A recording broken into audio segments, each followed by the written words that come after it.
Welcome to lesson 13 on power system analysis. In this lesson, we will talk about modeling of synchronous machine. First, we will give an introduction to synchronous machine, then we will talk about different types of synchronous machines which are used in power systems. Then we will talk mostly about modeling of round rotor machine. We will get into the equivalent circuit for the round rotor machine and talk about the synchronous generator capability curve.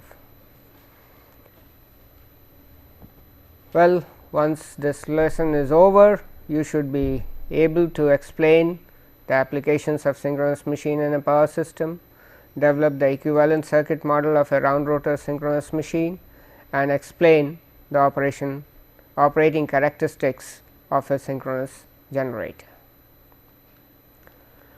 Well, what is a synchronous machine? A synchronous machine is a machine which has a rotor which is excited by a DC winding, and on the stator it has 3 windings for 3-phase power. These synchronous machines are mostly used in power system as generators. In fact, all the generators that are used for electrical power generation are synchronous generators. Some places we use these machines also as motors, that is synchronous motors. The advantage of using these machines as synchronous motor in some of the places are that their speed is constant, it depends only on the frequency. So, if the frequency of the system remains constant, their speed is going to be constant.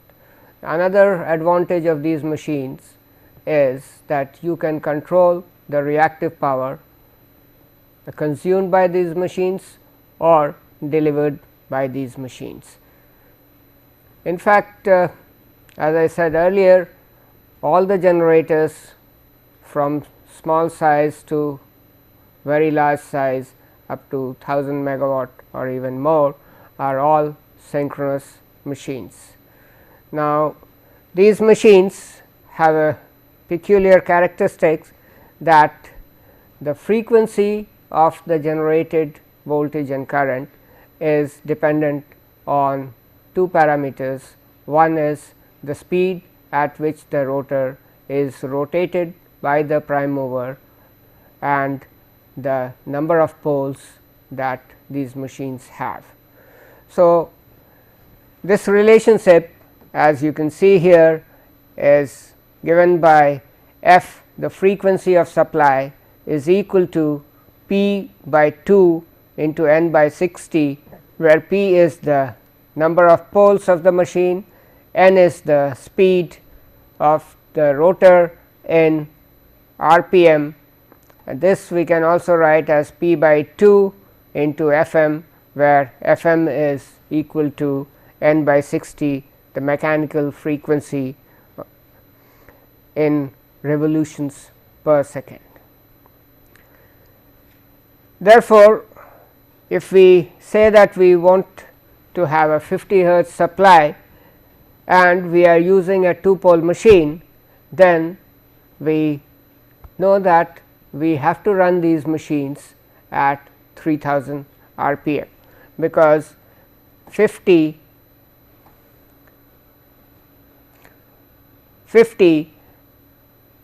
f is 50, p is 2. So, 2 by 2 cancel out. So, 50 is equal to 3000 by 60. So, n has to be 3000. So, if we have 4-pole machine, then we have to run it at 1500 rpm and so. So, there is a fixed relationship between the number of poles, the speed of the machine, and the frequency of the generated voltage. Since we run our system with 50 hertz in India, therefore, all these machines having 2-pole, 4-pole or even higher number of poles have to run at certain fixed speeds only. Now, we generally have two types of synchronous machines. One we call as the round rotor machine, where the rotor is built up of a solid cylindrical iron on which we have a winding which is excited or connected to a DC voltage, and this will allow a current to flow in the winding, and thereby it produces a field. Now, this field as shown here will produce a north and south pole like this if the current is flowing in this direction, and the axis of the field will be like this. Now, we have this part of the machine which we call the stator. Now, this stator has slots in which we have the coils of the winding placed. Now, coils of the windings are placed. In this case, it is shown that each winding, each phase winding has just one coil, A and A dash, B and B dash, and C and C dash, like this. So, when we rotate this rotor at certain speed, the flux which is produced by this is going to cut these windings after going through this air gap. It will cut these windings, and thereby it will produce or induce voltages in these windings, and thereby you will have voltages across the terminals of the three phase winding. Since these windings are placed in such a way that first if the field is aligned with A winding, then the voltage which is induced in A phase A winding, after rotating this rotor by 120 degree, we will find that the field will be aligned with the B axis of the B winding, and therefore, voltage, the maximum voltage will be induced in B winding, and so on. Therefore, what we find is the voltage in the three phases will be 120 degree out of phase from each other. That is, phase A leads phase B by 120 degree, and similarly phase B will be voltage will be leading the phase C voltage by 120 degree, and so on. And this is how we produce a balanced three phase voltage in synchronous machine.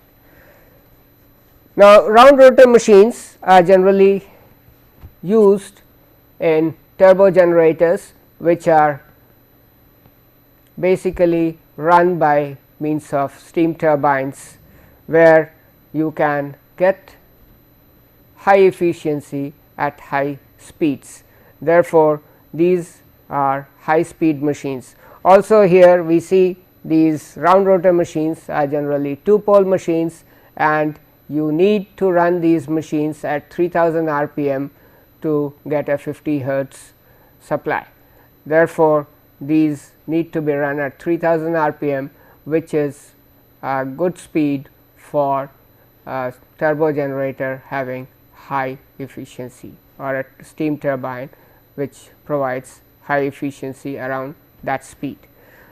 But in many cases, especially where we are using hydel turbines, the speed of the turbine may not be that high, and in those cases we need to use machines which will have to have more number of poles depending on the speed at which the turbine can run.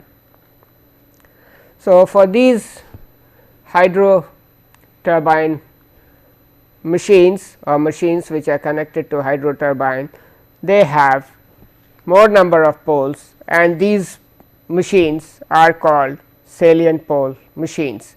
As you can see here in this figure, this is showing a 4 pole machine with a north pole here, a south pole here, then again a north pole and a south pole.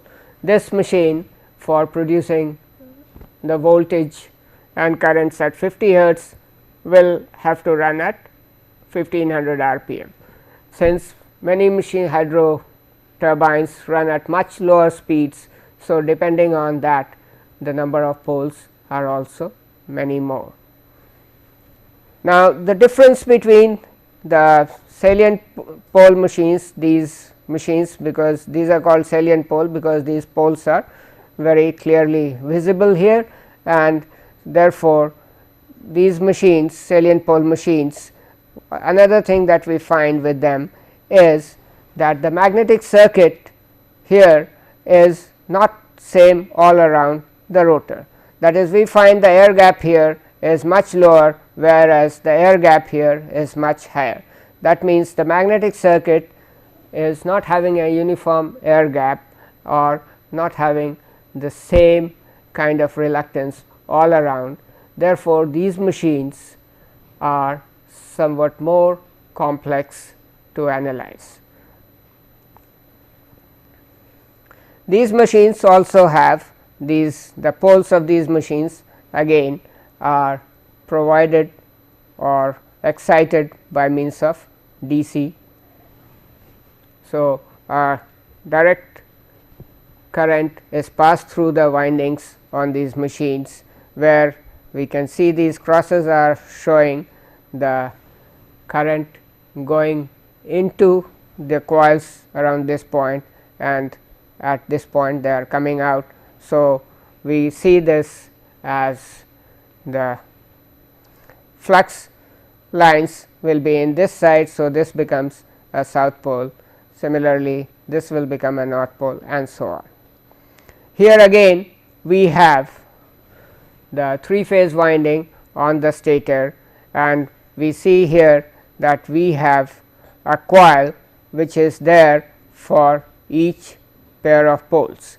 That is, each coil is now here 180 degree apart, but this 180 degree is the electrical degrees, because here what we see is that if we have a winding here like this, then this pole, once it goes through one full revolution, we would have found that the coil cuts flux first by this north pole, then by this south pole, then this north pole and this south pole. That means, the voltage induced in any of these coils would have gone through 2 full cycles. So, when this pole rotates or this rotor rotates by 1 revolution, the voltage would have gone through 2 cycles. That means, 720 degrees, whereas the mechanical rotation of the rotor would have been only 360 degrees, and therefore, we say that the electrical angle and the mechanical angle are not same in these machines. In fact, the relationship between electrical angle and the mechanical angle is electrical angle is equal to p by 2 into mechanical angle, where p is the number of poles. So, in case of 4 pole machine, the electrical angle is equal to twice the mechanical angle, and so on. For a 2 pole machine, electrical angle and mechanical angle will be same.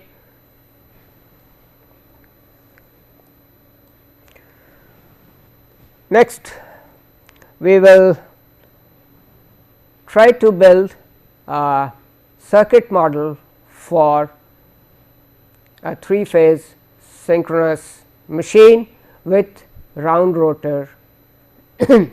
Now, here if we see, what we have is we have 3-phase windings.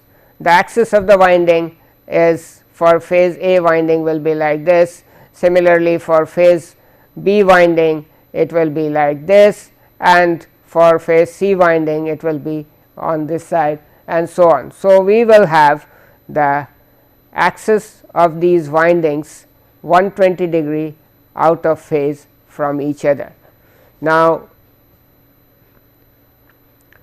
we can, since in general the winding on the stator is distributed winding, that is, you have slots all over the stator and the winding is distributed among them.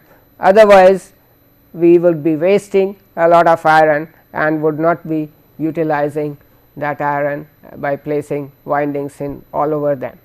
Therefore, most of the windings, in fact all synchronous machines have distributed winding, but they can always be considered as a concentrated coil with axis same as the axis of the winding. So, with that we can consider this synchronous machine as having a rotor with a winding and the stator having 3 phase windings, this phase A winding, phase C winding and phase B winding like this.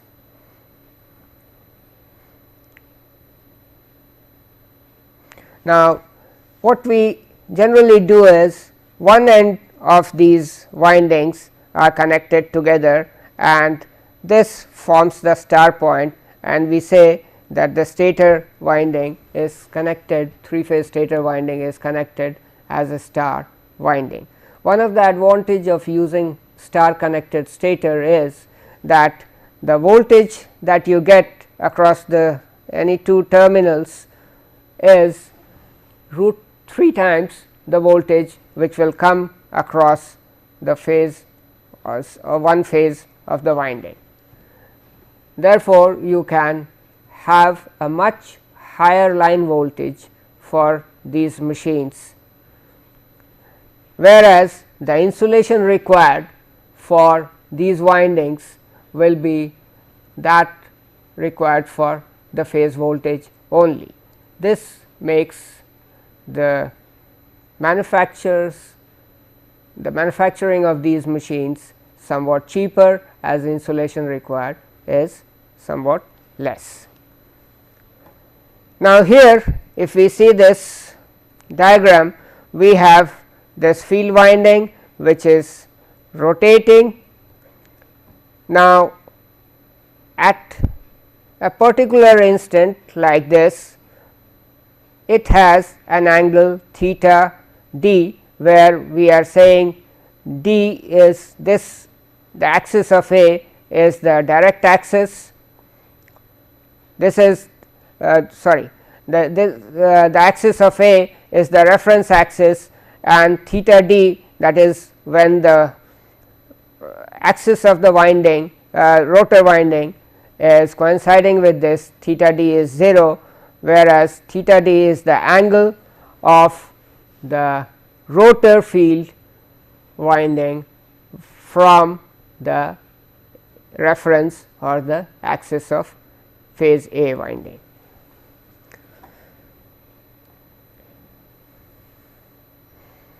Now, each of these windings, if we see, will have a resistance and will also have self inductance. So, we have for phase A resistance R and self inductance LAA. Similarly, for phase B we have resistance R and self inductance LBB, and for phase C resistance R and inductance LCC. Since these are all symmetrical winding having exactly same features, therefore, LAA will be equal to LBB will be equal to LCC, and similarly R will also be same. The winding of the field has inductance which is LFF, self inductance LFF. Also, since these windings are, the stator windings are stationary and they will have also some mutual inductance between them, because they are having the same magnetic circuit. So, any current flowing in this will also be influencing this winding or the field in this winding.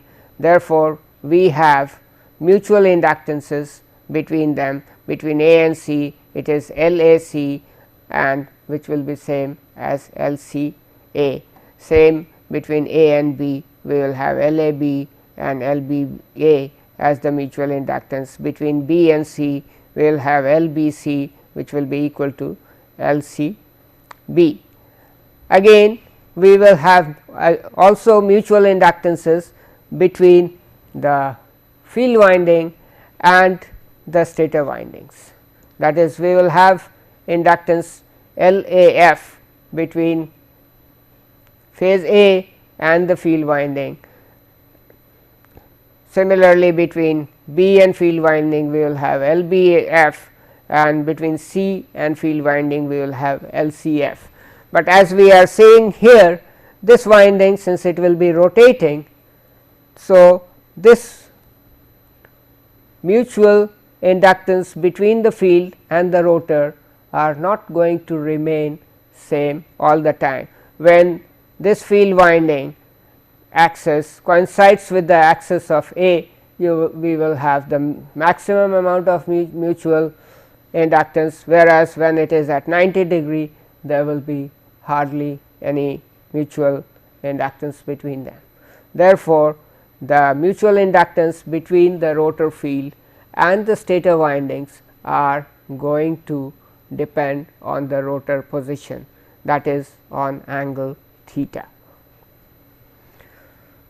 So, with this, let us now try to build the circuit model for this synchronous machine. Now, we said LAA is equal to LBB is equal to LCC, that is the self inductance of the 3 phase windings, which we write as equal to LS, the self inductance of the stator winding.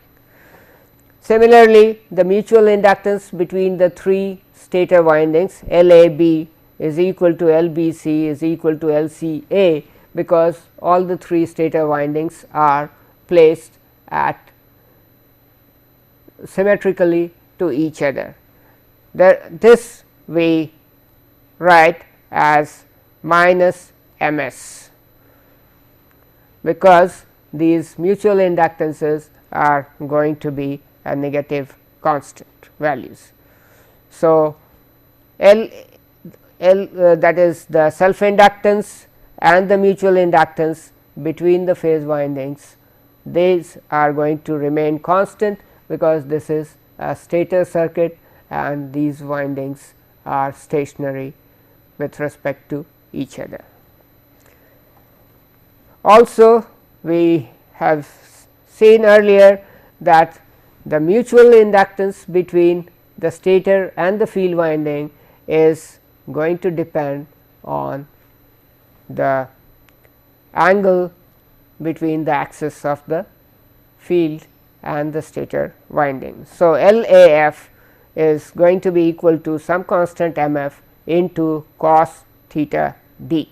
That is, as we said earlier, if these two are coinciding, that is direct axis or the axis of the field winding coincides with the axis of the phase A winding, then we are going to get this theta d is equal to 0, and we will have the maximum mutual inductance between them, that we can see here. LAF is equal to MF cos theta d. When theta d is 0, this is going to be equal to MF, that is the maximum value of LAF.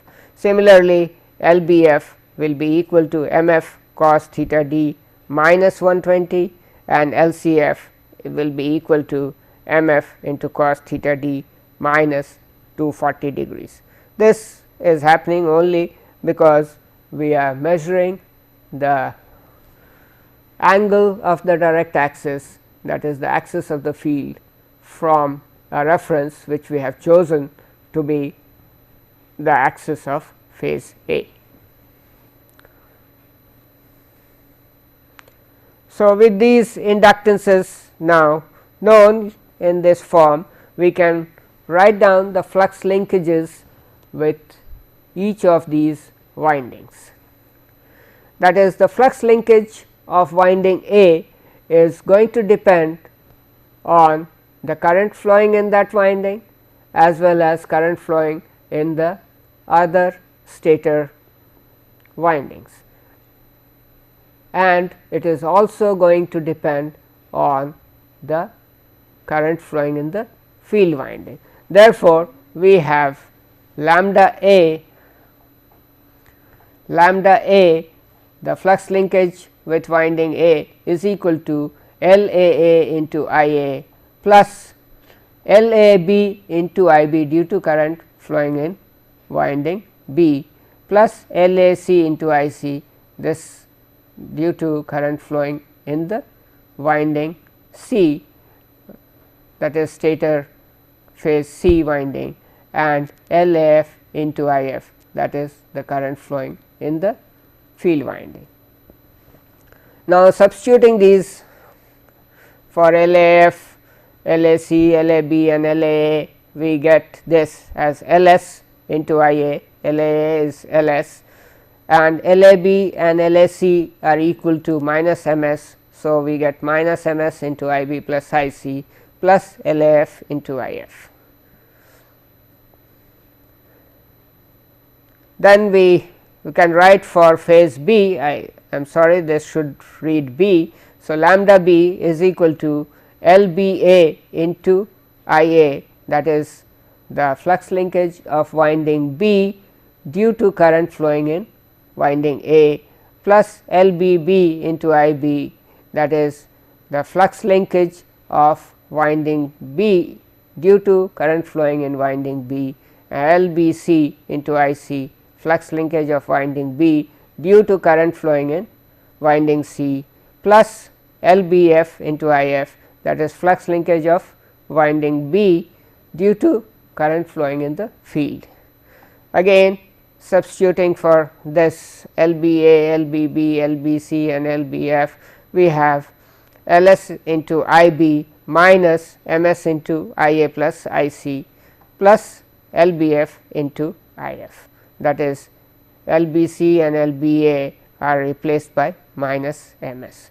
Similarly, the flux linkage of winding C can in the same way written as L C A plus L C A into I A plus L C B into I B plus L C C into I C plus L C F into I F, which reduces to L S into I C minus M S into I A plus I B plus L C F into I F.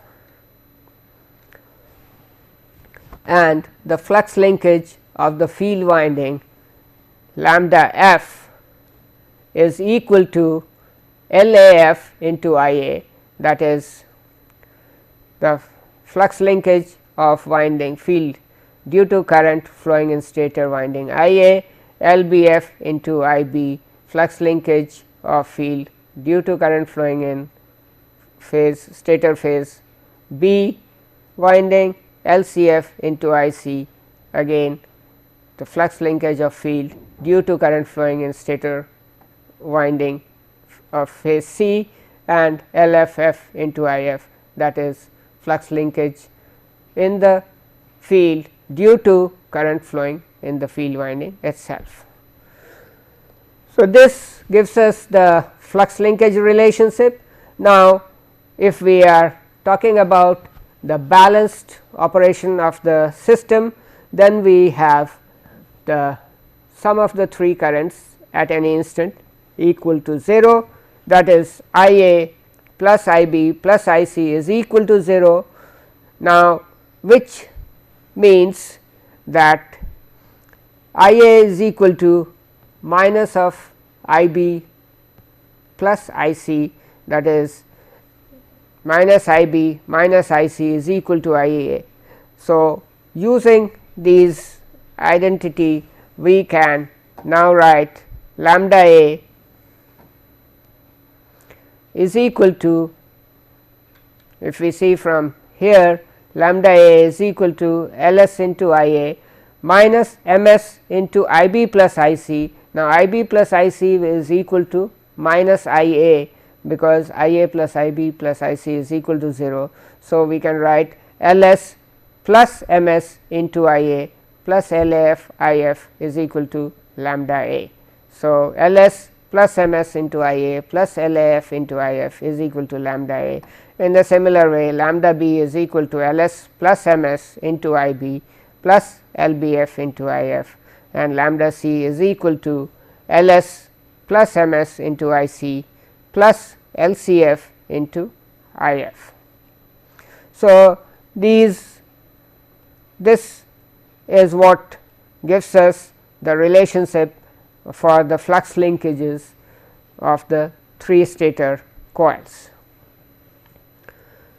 Now, for steady state operation,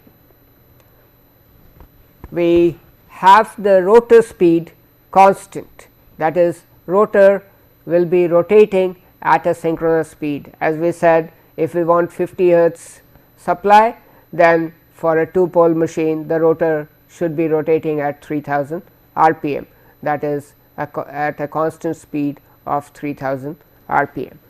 Now, if the speed is constant, this means d theta d by dt is equal to omega, which is the speed in radians per second, that is constant. So,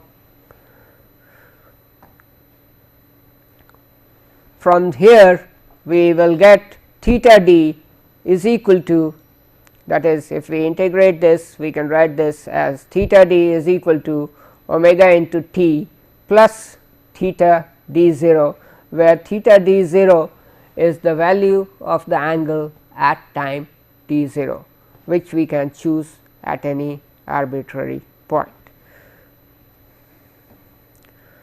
And this omega is basically the synchronous speed of the rotor.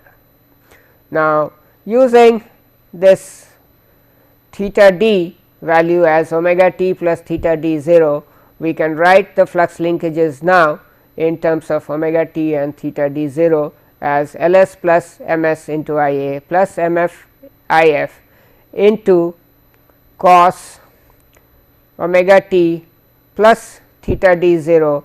Now, here if you recall, we had L a f is equal to M f into cos theta d. Now, we are replacing this theta d by omega t plus theta d 0. So, L a f is M f into cos theta d, which is equal to M f into cos omega t plus theta d 0. So, substituting this, we will get here as L s plus M s into I a plus M f into I f cos omega t plus theta d 0. Similarly, lambda b, the flux linkage with stator winding B of a stator winding of phase B, is equal to L s plus M s into I b plus M f I f into cos omega t plus theta d 0 minus 120 degree, and for flux linkage with for stator winding C is equal to L s plus M s into I c plus M f I f into cos omega t plus theta d 0 minus 240 degrees. Now, the voltage across these windings can be written as V a for phase A. The voltage of across phase A winding will be equal to minus R I a minus d lambda A by dt, where R is the resistance of the winding, I a is the current flowing through it. Now, d lambda by dt gives us the voltage because of the cutting of the flux. So, if we go back to this diagram, the voltage V a here is going to be equal to R into I A, and the sign is negative because we are considering this machine as a generator and the current is flowing out. So, we have the voltage V A here, which has a positive potential here at any instant of time, and the current is flowing in this direction. Therefore, we have to use that negative sign. So, we have V A is equal to minus I A R A minus d lambda A by dt, that is because Lenge's law will be putting this voltage in the opposite direction, that is the voltage induced is also going to be positive here and negative here. So, using this we have the relationship here as V A is equal to instantaneous voltage V A is equal to minus R into I A minus d lambda A by dt, and again substituting for lambda A here, we can write this as minus R into I A minus L s plus M s into d I A by dt plus omega m f I f sin omega t plus theta d 0. That is, if we differentiate this lambda A as shown here with respect to time t, then we will get this relationship here L s plus M s d I A by dt plus omega m f I f sin omega t plus d theta d 0. Now, this we can write as this is a voltage drop in the winding, and we can write this voltage here, which is the voltage which is induced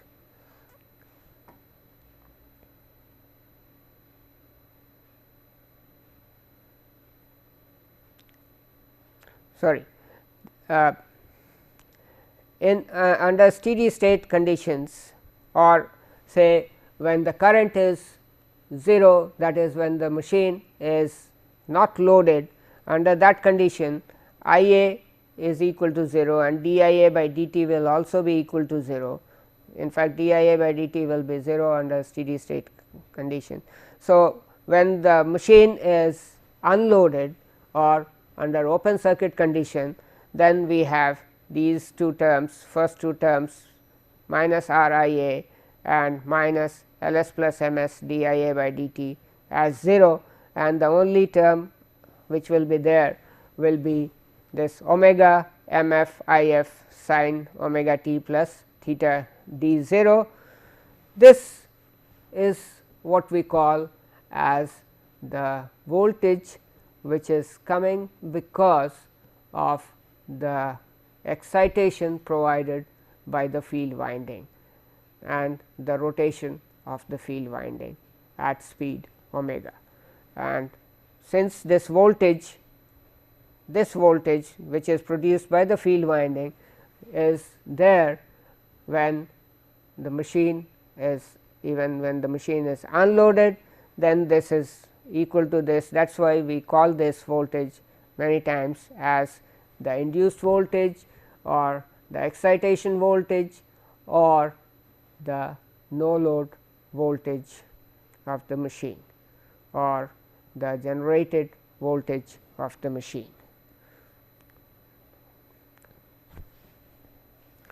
And here we have written this as E A dash, that is the generated voltage in phase A is equal to root 2 times E I into sin omega t plus theta d 0, where we are writing this E I is equal to omega m f I f by root 2, and this is this E I is giving us the magnitude of the phase phasor voltage produced by the excitation field. Therefore, now using these relations that we have developed till now, we have this voltage V A equal to the no load or the generated voltage due to the field E A dash minus R into I A, if the current is flowing through this, minus L S plus M S into d I A by d t, that is the voltage drop due to the inductance of the coil. So, L S plus M S into d into I A and this R I A are the providing us the voltage drop, and this E A dash is the generated voltage due to the field or the rotor field, which is rotating at a speed omega.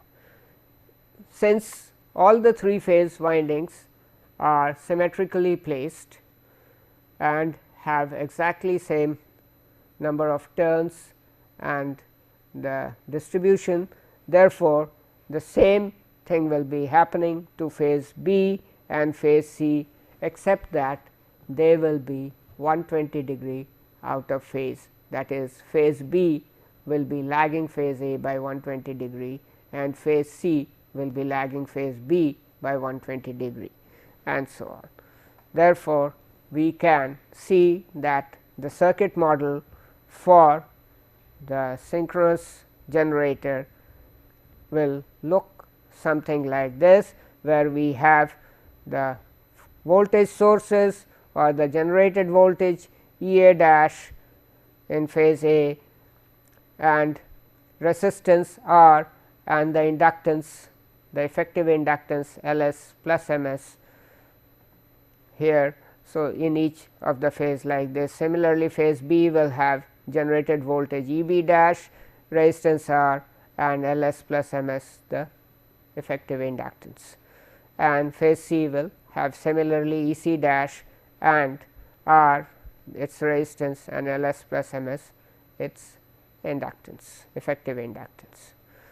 And what we will get is the 3 phase voltages at the terminals A, B and C. And if we connect it to a balanced 3 phase load, then we will have balanced 3 phase currents flowing from the terminals of these machines into the load.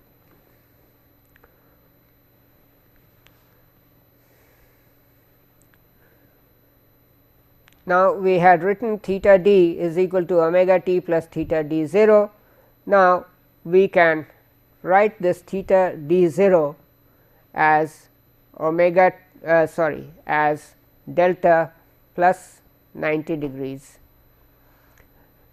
because if we say theta d 0, actually what is theta d 0? Theta d 0 is showing the position of the field winding with respect to the reference, that is A axis, phase A axis. And if we have put an angle delta which is equal to theta d 0 minus 90, then what is this angle delta showing? This angle delta is showing the position of the quadrature axis or the axis which is lagging the direct axis by 90 degree. So, if we go back and see from this diagram, we have a direct axis, that is the axis of the field, which is at some time, suppose this is the position at t is equal to 0, then this is theta d 0. Then what is theta d 0 minus 90 is showing the position of the quadrature axis with respect to the reference axis, and that means this is showing us the angle delta. So, delta is showing the position of the quadrature axis with respect to the reference.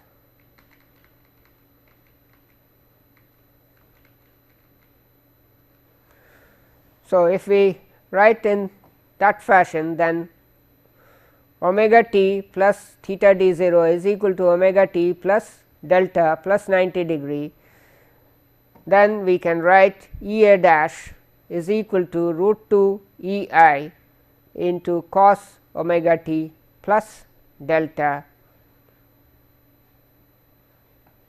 and therefore, we can write V a is equal to minus r into I a minus L s plus m s d I a by d t plus root 2 E I cos omega t plus delta. So, instead of writing this relationship as omega t plus theta d 0, we are writing it in terms of delta, that is the with respect to the position of the quadrature axis. So, here we can write this in this form, that is V a is equal to minus r I a minus L s plus m s d I a by d t plus root 2 E I cos omega t plus delta. Actually, this is the generated voltage E a dash. Now, if we have a current which is lagging this generated voltage E a dash by an angle theta a, then the current can be written as root 2 I a cos omega t plus delta minus theta a, and similarly I b and I c will be similarly displaced by 120 degree from phase A current.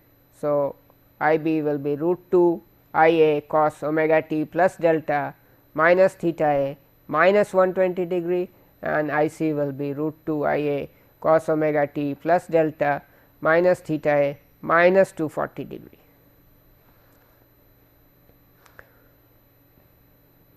So, this is showing the balanced currents which will flow if we connect a balanced load across the terminals of a synchronous generator.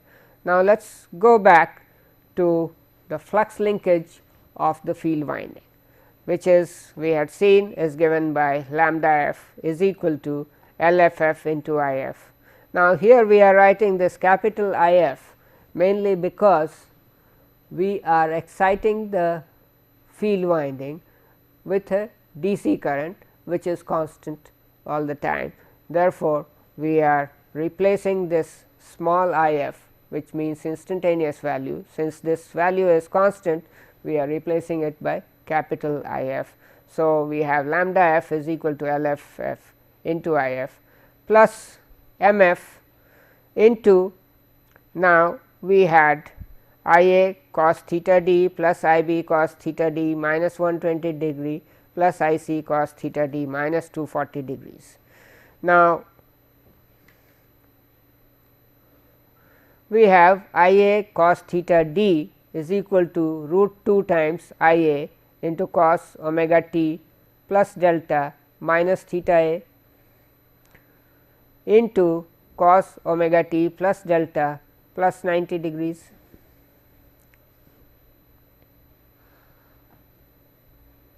If we write this I a, I b, I c in this form, then writing for I a and writing for cos theta d, we can get these relations as for I a we are writing this root 2 I a cos omega t plus delta minus theta a, and for theta d we are cos theta d we are writing as omega t plus delta plus 90 degrees, and similarly this we can write as I a cos theta d is equal to I a by root 2 into minus sin theta a minus sin 2 omega t plus delta minus theta a, that is cos a cos b. If we use this relationship trigonometric identity, then we can write this in this form as sin theta a, this is omega t plus delta as a and theta. So, I am sorry we should from here we can write this as I a cos theta d is equal to I a by root 2 into minus sin theta a minus sin 2 into omega t plus delta minus theta a, which is showing us second harmonic current or the current at double the frequency, that is 2 omega t is coming. So, we can write this again for I a cos theta d minus 120 degree, again can be written similarly in this fashion as I a by root 2 minus sin theta a minus sin twice omega t plus delta minus theta a minus 120 degree. Similarly, I c cos theta d minus 240 degrees can be written as I a by root 2 minus sin theta a minus sin 2 omega t plus delta minus theta a minus 240 degrees.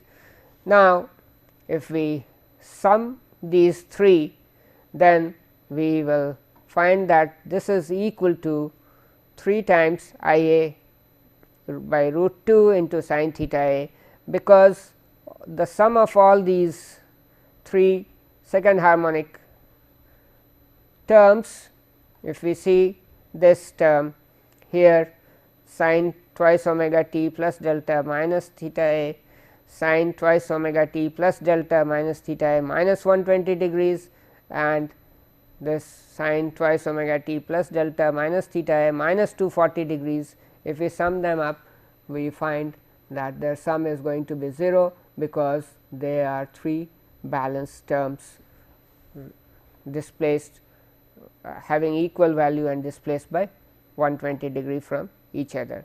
Therefore, we get this term as equal to this much, and therefore, lambda f is equal to L f f into I f minus 3 m f into I a by root 2 into sin theta a. This we can write as L f f into I f plus 3 by root 3 by 2 into m f into I d, where we have I d is equal to root 3 by 2 I a cos theta d plus I b cos this term, which is same as root 3 times I a sin theta a. Now, what is this meaning? This is simply saying that the effect of these 3 currents flowing on the in the stator 3 phase stator winding is can be seen as a direct current flowing in a winding which is rotating along with the rotor winding, because it is seen that this effect can be seen as a direct current I d with a mutual inductance m f. So, between the two stator winding and the rotor winding, and a constant current flowing through it. So, this can be represented by this diagram, where the effect of the 3 phase winding currents can be seen as a rotating armature equivalent winding rotating with the rotor and having a mutual inductance of root 3 by 2 m f.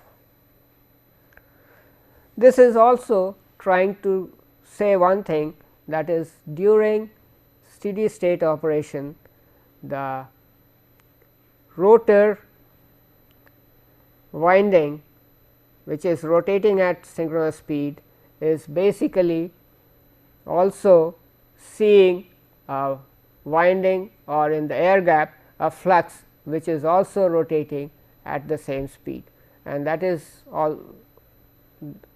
This is what happens when we have the stator, a 3-phase stator winding which is supplied or which is inducing this voltage and currents which are symmetrical with respect to each other.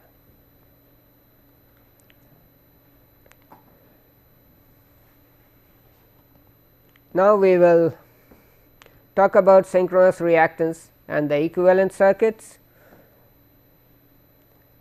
We have V A, we can write the instantaneous voltage V A as equal to root 2 V A, capital V A cos omega t, E A dash the induced voltage or the generated voltage as root 2 E I cos omega t plus delta, and the current I A is equal to root 2 I A cos omega t plus theta.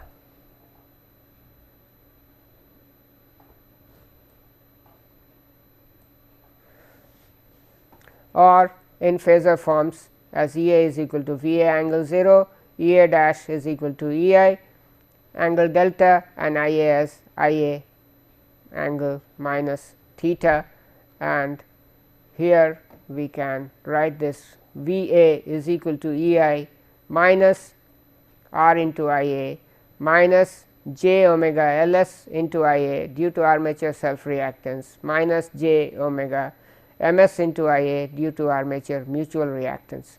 So, this we can write these terms due to the inductances can be put as together, and we can write this as the impedance, total impedance seen by the winding as Z d is equal to R plus j x d, which is equal to R plus j omega L s plus M s, and we will get the equivalent circuit as a voltage generated E I, which is E I and angle delta, and the resistance of the winding R, and the inductance offered to this as j omega L s plus M s.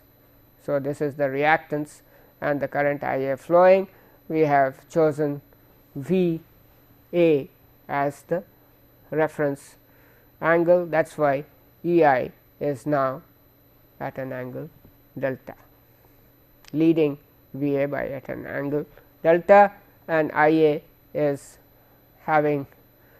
lagging V A by an angle theta, that is we are having a load which is reactive in nature or having a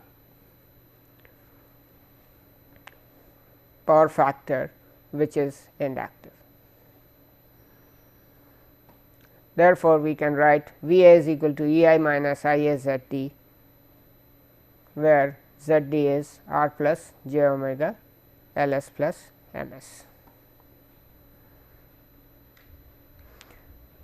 If we use this machine as a motor, then I A will be in the reverse direction, and the equation will be like V A is equal to E A plus I A into Z D, because I A in that case will be like this, and V A will be the applied voltage which will be higher than that. So, with this we stop today, and we will discuss more about this model in the next lecture.